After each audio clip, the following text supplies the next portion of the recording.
Most people fail, not because they're incapable, not because they lack opportunity, but because they surrender. They surrender to fear, to procrastination, to comfort, to other people's opinions. They surrender their potential to habits of doubt. And the most tragic part? They do it quietly. They do it rationally. They call it realistic. But make no mistake, failure for most people isn't an accident. It's a decision, a slow, subtle decision to lower the standard, to accept less, to drift. And Hill called it exactly that, drifting. Napoleon Hill said that the number one reason most people fail is because they never choose definiteness of purpose. They never commit. They bounce from goal to goal, idea to idea, job to job. They think the next opportunity will be easier.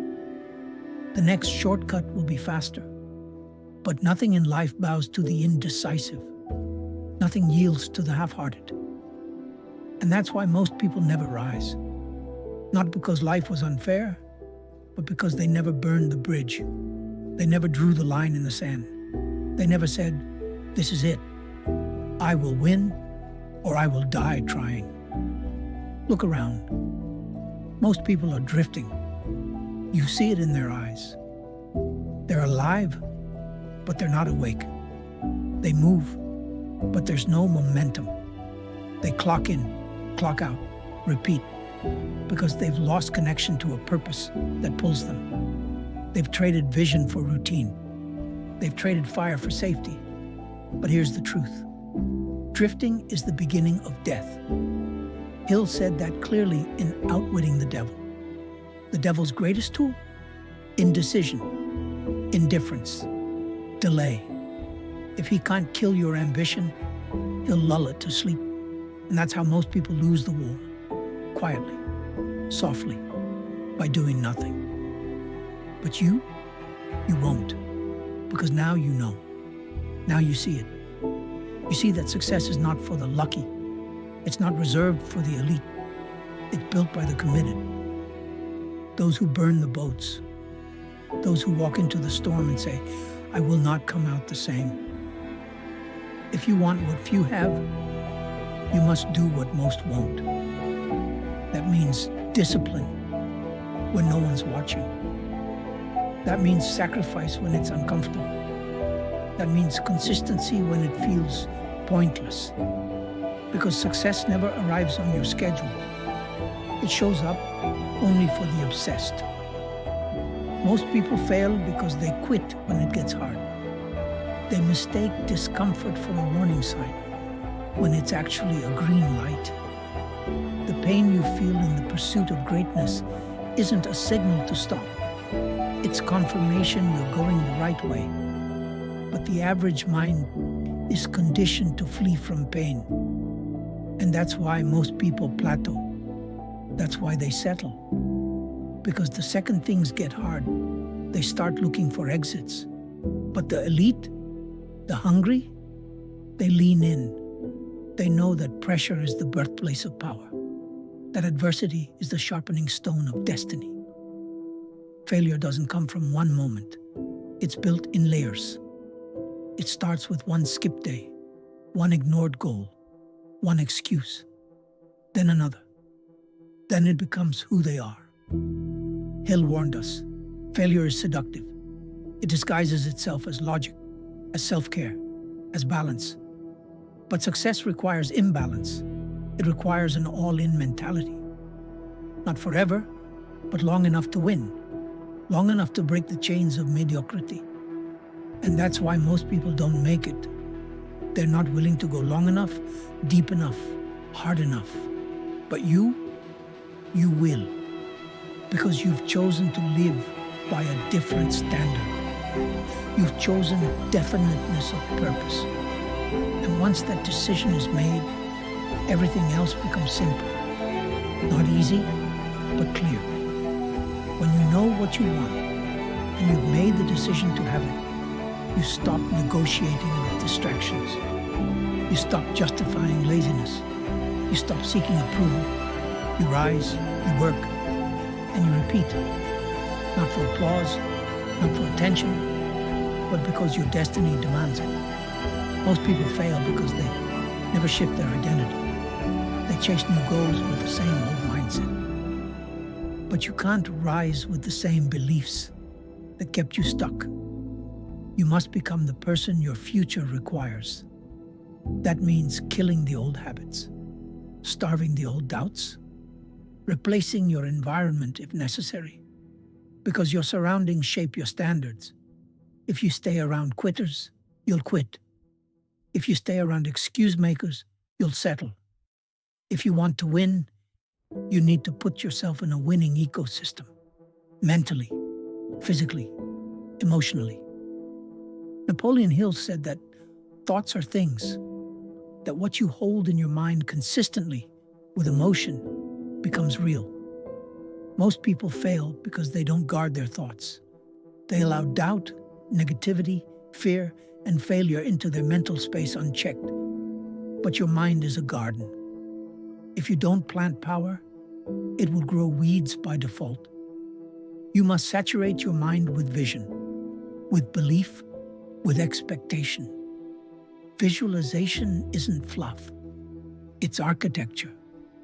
It's the rehearsal of victory before reality catches up. Why do most people fail?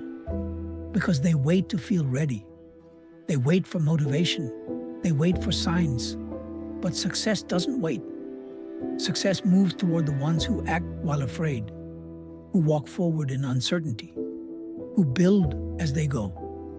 You must act boldly before you feel prepared, before the path is clear, before the conditions are perfect, because clarity comes through motion, not thought. You don't think your way into greatness, you act your way there. Most people live in fear. Fear of failure, fear of judgment, fear of not being enough. But fear is a liar, a thief. Hill said that fear is the most subtle and destructive enemy of progress, and most people obey it. They give it power. They let it dictate their future, but not you, because you understand that fear is just feedback. It's energy you can transmute. Fear is fuel when you face it, when you move through it, when you use it. Let fear sharpen you. Let it wake you up, but never let it stop you. Most people fail because they expect results too soon. They underestimate how long it takes. They expect growth to be linear. They don't realize that greatness lives on a delay, that the seeds you plant today won't bear fruit tomorrow. But if you keep watering them, if you trust the process, they will grow. The invisible days matter. The quiet days count. The days where no one notices. Those are the days that build champions. Because real success is slow. And most people don't have the patience to stay the course. But you will. Because you've decided that your future is not optional. That your purpose is not a maybe. That your dream is not a hobby.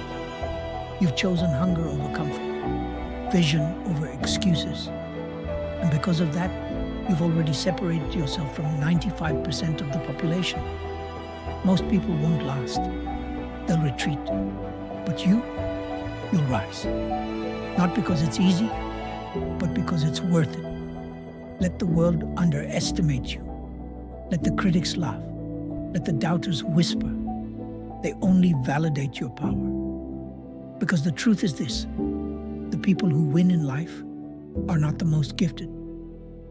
They're the most committed, the most obsessed, the most willing to fail forward, to get up again, to risk again, to bleed again.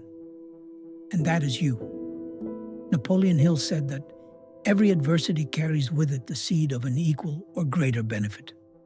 That means failure is never final, unless you make it so. It's just a test, a teacher, a filter to see who really wants it. So don't fear failure. Study it. Learn from it. Let it refine you. Because the difference between those who succeed and those who don't isn't failure. It's response. Most people fold, but the few, they forge greatness from it. And finally, most people fail because they never claim responsibility. They blame, deflect, and delay. But responsibility is the birth of power. When you say, "No one's coming to save me, this is on me," that's when you rise. That's when the chains break. That's when you take the pen back and start writing your legacy. You're not like most people. You have a vision. You have a fire. You have a purpose. You have made the decision to win. And when you back that decision with discipline, belief, obsession, and action, nothing can stop you. Not fear, not failure, not time, not critics, not odds. Why do most people fail? Because they never truly commit. Why won't you? Because you just did.